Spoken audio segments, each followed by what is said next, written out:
नमस्कार साथियों, स्वागत है आप सभी का स्टडी फॉर बैंक आपके अपने यूट्यूब चैनल पर। आज हम लोग करंट अफेयर्स का पहला बैच स्टार्ट कर रहे हैं। 23/7/2022 का ये करंट अफेयर्स है। 23/7/2022 के डेट में इसको अपलोड होना था, जो कि 22/7/2022 तक का करंट अफेयर्स इसमें आपको मिल जाएगा। पहला पॉइंट है राष्ट्रीय ध्वज दिवस। ये भारत में किस दिन मनाया जाता है? तो भारत में 22 जुलाई 1947 को संविधान सभा ने अपने तिरंगे को राष्ट्रीय ध्वज के रूप में कंसीडर किया था। तो इसीलिए हर साल 22 जुलाई को राष्ट्रीय ध्वज दिवस मनाया जाता है। अब ह्यूमन रिसर्च फ्लाइट एक्सपो, ये कहाँ पर, कौन सा स्थल है इसके लिए? तो बेंगलुरु में जवाहरलाल नेहरू प्लेनेटोरियम में भी आयोजित किया जाएगा इसको। फिर प्रधानमंत्री वय वंदना योजना, इसके लाभार्थी कौन होते हैं? तो इसमें वय वंदना योजना है कि आप एक मुश्त निवेश करिए और उसके बाद मासिक या वार्षिक पेंशन आप उठाइए। ये केवल और केवल वरिष्ठ नागरिकों के लिए है। 21 जुलाई 2017 को इसका शुरुआत किया गया था और 31 मार्च 2023 तक इसको बढ़ा दिया गया है। अब अगला एडीबी के बारे में जानते हैं। एडीबी का पूरा नाम है एशियन डेवलपमेंट। इसका जो मुख्यालय है वो फिलीपींस के मनीला में है और ये वर्ल्ड बैंक का एक सब्सिडरी बॉडी कह सकते हैं, जो एशिया प्रशांत क्षेत्र में उत्थान के लिए कार्यरत है। अगला कह रहा है कि नैस्कॉम, जो आपका अगला न्यूज है, यह है नैस्कॉम एक डिजिटल डिजीवानी कॉल सेंटर स्टार्ट किया है। सबसे पहले ये जानिए कि ये किसके सहयोग से स्टार्ट किया है। तो Indian society of agri business professional के सहयोग से नैस्कॉम द्वारा डिजीवानी कॉल सेंटर का स्थापना किया गया, जिसको फंड गूगल कर रहा है। यह शुरुआती चरणों में 6 राज्यों में हिमाचल प्रदेश, उत्तराखंड, उत्तर प्रदेश, बिहार, हरियाणा और राजस्थान में महिला उद्योगपति हैं, उद्यमी हैं, उनको अपने व्यवसाय में मदद करने के लिए कॉल सेंटर की स्थापना की गई है।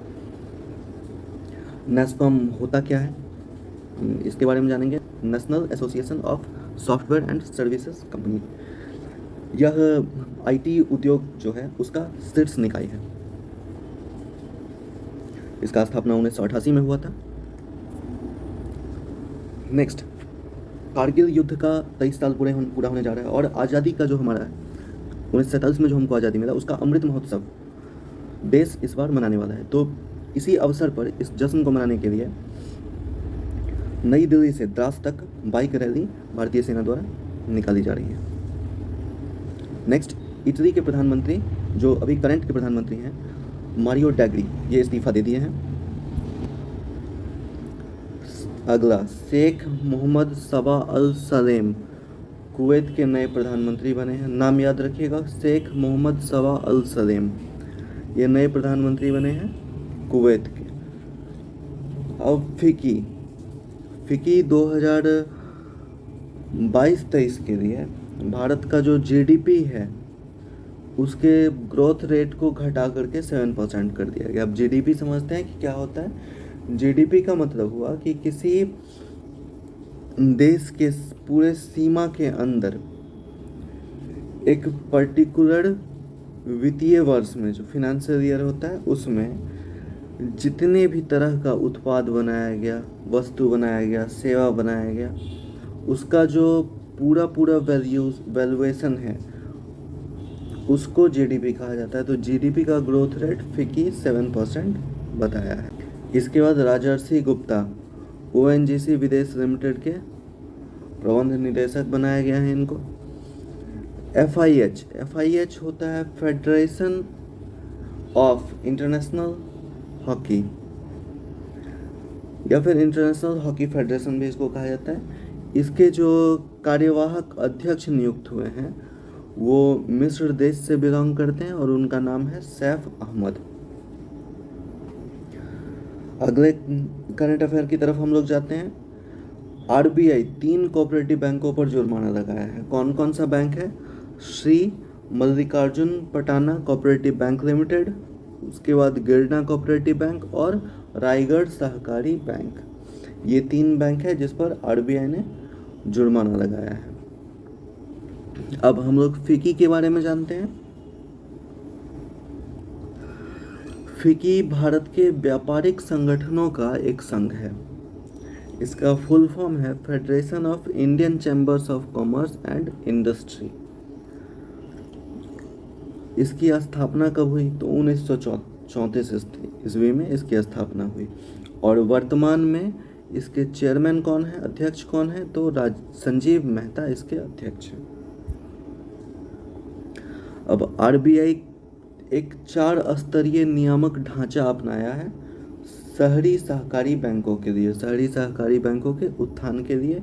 इसमें क्या है, टीयर 1 बैंक को 9% पेंशन मेंटेन करना है। टीयर 1 के अलावा जो भी बैंक हैं उनको 12% मेंटेन करना है।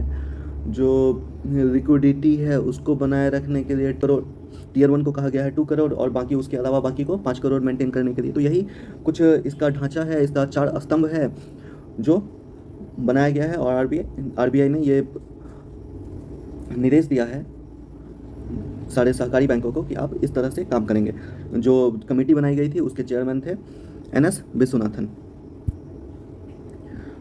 फेडरल बैंक और सीबीडीटी का फुल फॉर्म है केंद्रीय प्रत्यक्ष कर बोर्ड, ठीक है, central board of direct tax.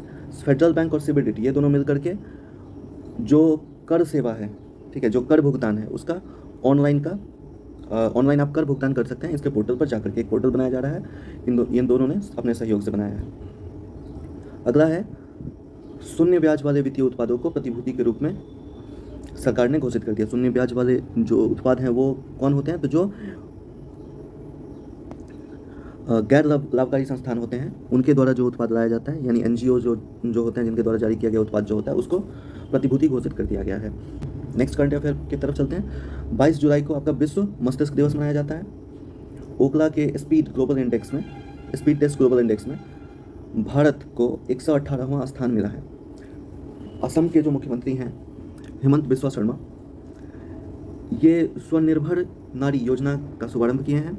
और इसमें जो हथकरघा विरासत है या फिर जो भी छोटा छोटा उद्यम है, इसमें नारी को स्वनिर्भर करने के लिए काम किया जाएगा। और नेक्स्ट फ्लिपकार्ट और बिहार राज्य कौशल विकास मिशन, इसके बीच में समझौता ज्ञापन पर हस्ताक्षर हुआ है जिसमें आपूर्ति श्रृंखला संचालन पर काम किया जाएगा। तो ये आपका करंट अफेयर्स आज का हो गया। धन्यवाद। जय हिंद।